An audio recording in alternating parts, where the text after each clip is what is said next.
नमस्कार मंडळी, स्वागत आहे तुमचं आपल्या छोट्याशा मिनी व्लॉगमध्ये. तर आज आपल्याला बनवायचं होतं संध्याकाळच्या जेवणामध्ये बाजरीची भाकर आणि चिकनचं कालवण. तर इकडे चालू होतं माझ्या बाजरीच्या भाकरी बनवायचं. आणि हो, चिकनच्या भाजीसोबत बाजरीची भाकर खायला कोणाकोणाला आवडते मला कमेंटमध्ये सांगा आणि आपल्या चॅनलला सबस्क्राईब नक्की करा. तर चला, इकडे चालू होते माझ्या बाजरीच्या भाकरी बनवायचं. मस्त अशा गरम गरम बाजरीच्या भाकरी मी इकडे बनवून घेतल्या आणि बाजरीच्या भाकरी बनवून झाल्याच्या नंतर मस्त काळ्या मसाल्यामध्ये चिकनचं कालवण पण मला बनवायचं होतं. तर चला, मी कसं बनवते ते पुढे दाखवते. त्या अगोदर भाकर बघा आपली कशी फुगली आहे आणि मस्त अशी भाकरी करून झाल्या होत्या माझ्या.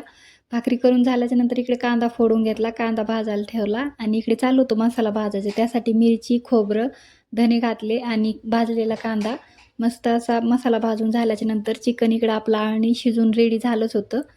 त्यानंतर मग चिकन शिजून झाल्याच्या नंतर मसाला मिक्सरला फिरून घेतला आणि इकडं फोडणी द्यायचं काम चालू होतं. कालवण कढायला टाकायचं.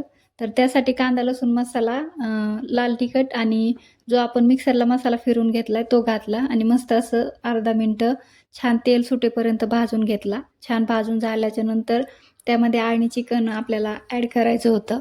तर इकडे आळणी चिकन टाकून घेतलं मी. तर इकडे आपली भाजी बनवून रेडी झाली होती. तर बघा किती छान आपल्या भाजीला तरी आली वर. तर आजचा व्हिडिओ तुम्हाला कसा वाटला? आवडला असेल तर आपल्या चॅनल प्लीज सबस्क्राईब करा, लाईक करा, शेअर करा. तर चला, इकडे आजचा ब्लॉग मी इथंच थांबवते. भेटूया नेक्स्ट ब्लॉगमध्ये.